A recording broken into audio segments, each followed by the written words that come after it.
Hola, antes de iniciar la siguiente unidad decidí grabarles un video y comentarles un poco lo que les había dicho a través del Classroom. La idea es centrarnos en los contenidos más importantes, física en particular. Los conceptos de quinto no se vuelven a ver sino hasta después en la facultad o en una formación terciaria. Les son útiles a la hora de, por ejemplo, en las tecnicaturas y demás que están relacionadas a ciencia o tecnología, donde se ven conceptos de electricidad y magnetismo. Ahí es cuando les van a resultar útiles.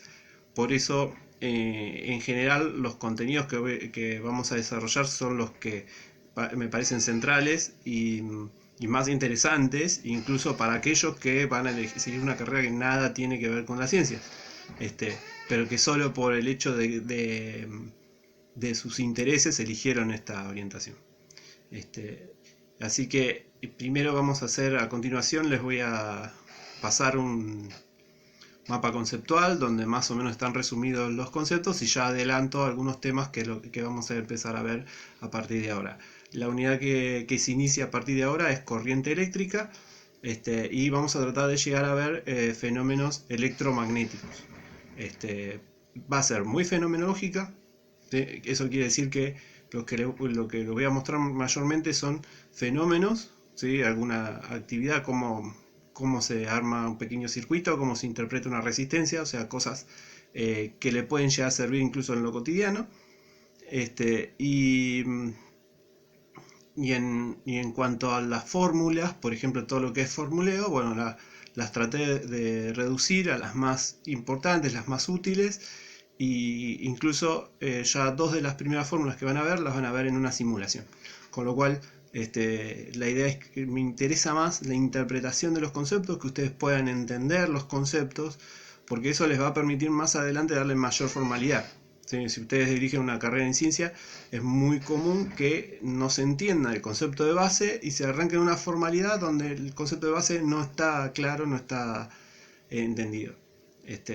Así que bueno, la idea es que entiendan más el fenómeno y que puedan aplicar el método científico y todas las teorías científicas actuales de la física sobre ese fenómeno.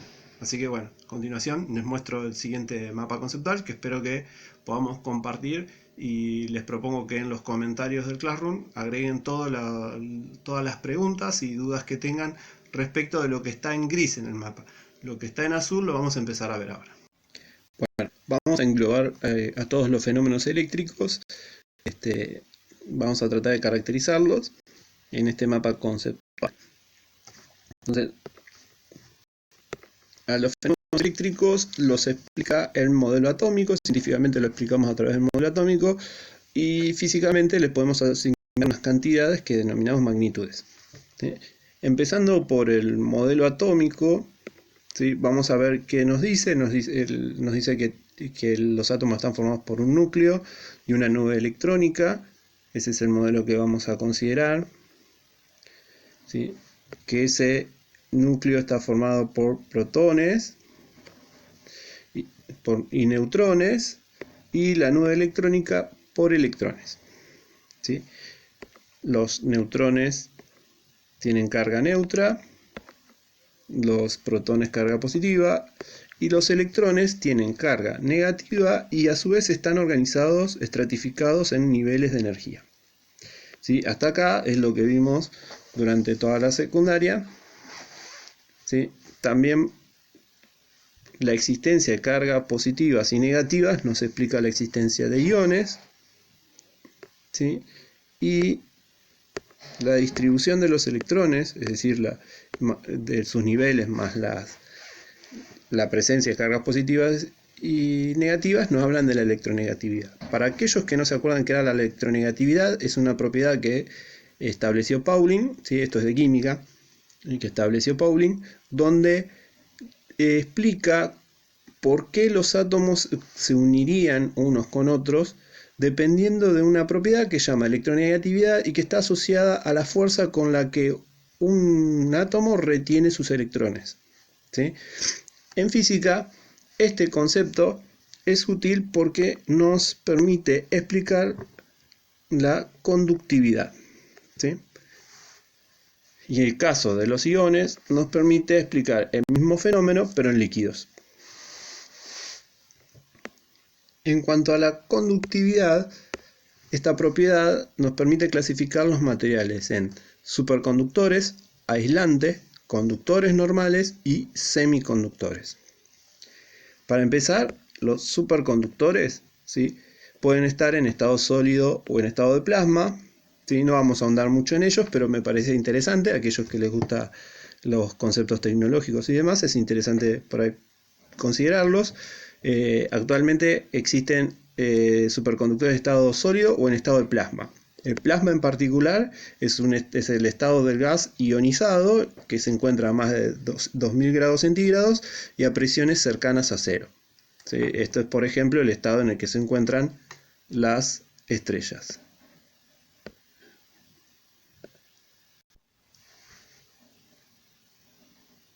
Esta superconductividad, en el caso del plasma, se explica en que los electrones están libres desplazándose dentro del material.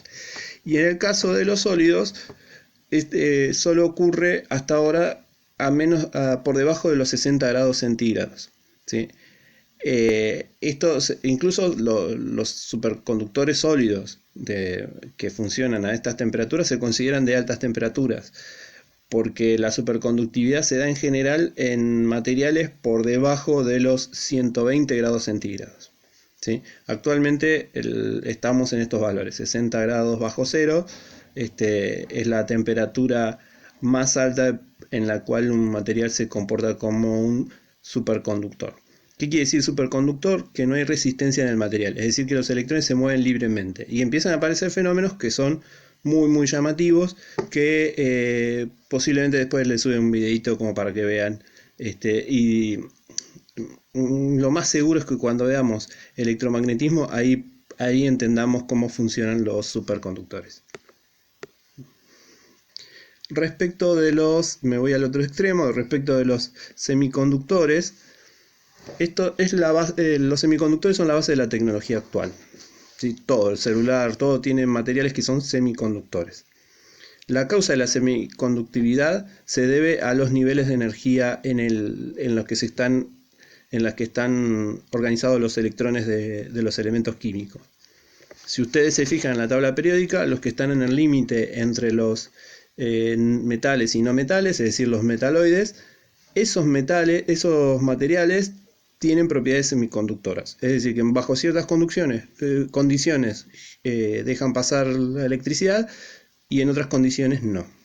Esto sí se los voy a mostrar a través y les voy a explicar cómo funciona un diodo LED. Así que en los próximos videos les voy a explicar cómo funciona un diodo LED y cómo se debe conectar. ¿Sí? Y con eso, por ejemplo, poder hacer un tester para medir si hay conducción eléctrica en pequeños circuitos. ¿Sí? Ahí están los diodos. Entonces, los semiconductores pueden ser diodos, son elementos que al estar formados por dos metales semiconductores dejan pasar la corriente en un único sentido. Tiene muchísimas aplicaciones y es interesante porque hoy por hoy todo lo que es electrónico tiene algún diodo en su interior y poder reconocerlo por ahí nos puede solucionar algún problema. El otro son los transistores, que son la combinación de 3 semiconductores, lo cual hace que funcionen en cierta forma como interruptores, ¿sí? Como interruptores electrónicos. En el caso por ejemplo, de los procesadores de computadora, la cantidad de transistores es enorme y funcionan de esa manera como antiguamente en las primeras computadoras funcionaban los relés, ¿sí? O relay, ¿sí? Que eran magnéticos. Estos son microscópicos, se pueden llegar actualmente estamos hablando de nanómetros, el tamaño de estos transistores, pero bueno, a nivel cotidiano lo usamos en un poquito más grande. También les voy a mostrar alguno como para que vean y cuál es su utilidad. Bueno, volviendo entonces, y los del medio que nos quedaban, los conductores y los aislantes. Esta clasificación de conductor y aislante es relativa. ¿Por qué? Porque tanto los conductores como los aislantes presentan cierta propiedad que se llama resistividad, ¿sí? Que es la resistencia que le oponen al paso de la corriente eléctrica. esta resistividad, en el caso de los conductores, de los materiales conductores, es bajísima, ¿sí? Es muy muy baja. Ya la primera actividad, la primera animación que les voy a presentar tiene que ver con esto. Y en el caso de los aislantes es muy alta. Pero no significa que los aislantes no dejan pasar la corriente, sino que en realidad la cantidad de fuerza que hay que hacer para que los electrones pasen es tan alta que consideramos que es infinita, digamos. Pero no es así, digamos, porque por ejemplo, no sé, si tengo un trozo de poliuretano, ¿sí? De telgopor, yo puedo ponerlo entre dos conductores y si empiezo a subir la tensión, en algún momento el polipropileno se romperá, se quemará. ¿Sí? Eso lo habrán visto con algunos materiales. Eso significa que el material es aislante, pero hasta cierta cantidad de voltaje, ¿sí? Hasta cierta cantidad de tensión. Bueno, otra propiedad de la resistividad es que depende de la temperatura, ¿sí? Si bien en la mayoría de los materiales, dentro de los rangos normales de temperatura, la resistividad se mantiene constante, en otros lo aprovechamos, por ejemplo, para medir temperaturas. Entonces, si la resistividad varía con la temperatura, puedo usarlo electrónicamente para regular la temperatura o para regular, la corriente y la temperatura por medio de la temperatura, o incluso medirlo en función de la corriente. Si hubiéramos estado en clase, esto ustedes lo hacían en el laboratorio. ¿Sí? Pero algo les voy a mostrar. Bueno, entonces, hasta ahora, desde el punto de vista físico, le asignamos ciertas magnitudes. Las dos más importantes, las que vamos a tratar de conservar para poder interpretar cualquier fenómeno eléctrico, es el potencial eléctrico y la carga eléctrica. ¿Sí? Que la cantidad de carga, ¿se acuerdan? La medíamos en Coulomb, y el potencial eléctrico en volts, en honor a Volta, que fue lo que investigaron en la clase pasada. Bien.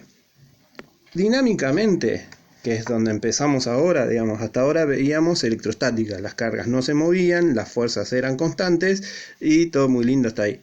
Y se da en algunos fenómenos donde esas condiciones se dan.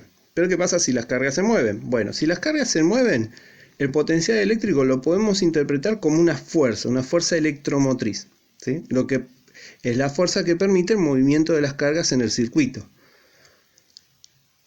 No es netamente una fuerza desde el punto de vista newtoniano. ¿Qué quiere decir esto? Que no es fuerza, que fuerza es igual a masa por aceleración. Acá se logra con el potencial eléctrico una asociación parecida si consideráramos que la carga eléctrica es la masa de esta fuerza. ¿Sí? Bueno, una interpretación media complicada, pero lo interesante es esto. Digamos, ¿cómo podemos interpretar el potencial eléctrico? Bueno, en el caso, para una carga eléctrica lo podemos asociar a la fuerza, ¿sí? Entonces, en este caso, a la fuerza electromotriz, la fuerza que produce el movimiento. Bueno, el potencial eléctrico y la carga eléctrica multiplicadas nos dan la energía del fenómeno, ¿sí? Y nos van a determinar la energía del fenómeno. Esto más adelante lo vamos a ver a través de la potencia. Y en teoría lo vieron el año pasado, pero voy a dejarlo ahí picando. Bien, cuando las cargas eléctricas fluyen, entonces aparece la corriente eléctrica. En este concepto nos vamos a centrar a partir de ahora. Y ahí apareció R. Bueno, ¿qué habíamos dicho? Hoy habíamos dicho que los materiales aislantes, lo que diferenciaba a los materiales aislantes de los conductores era la resistividad. ¿Sí? Eso determina la resistencia del objeto. La resistividad es del material, la resistencia es del objeto. ¿Sí? Se representa con R. Bueno, en el caso de la fuerza electromotriz se representa con B, y en el caso de la corriente eléctrica se representa con I. ¿Sí? Hay una dependencia entre ellos, ¿sí? Digamos que la corriente eléctrica puede pasar por un circuito, depende de la diferencia de potencial y depende de la resistencia. Otra vez, este es otro tema, es otra clase, ¿sí? Así que tranquis que lo vamos a ir indagando. Bueno, así que La tarea para esta semana va a ser de los conceptos que vimos anteriormente. Acá me faltó desplegar algo, que es la potencia, que está determinada por la fuerza electromotriz y la corriente eléctrica. Dos conceptos de energía y potencia que están en negrita, es posible que ya lo hayan visto el año pasado. Si no es así, no se preocupen, lo vamos a ver otra vez, ¿sí? Repito, todas preguntas que tengan respecto de las... vamos a hacer así, la tarea va a consistir en que hagan un comentario sobre lo que está en gris. Puede ser un resumen de lo que entendieron del video, ¿sí?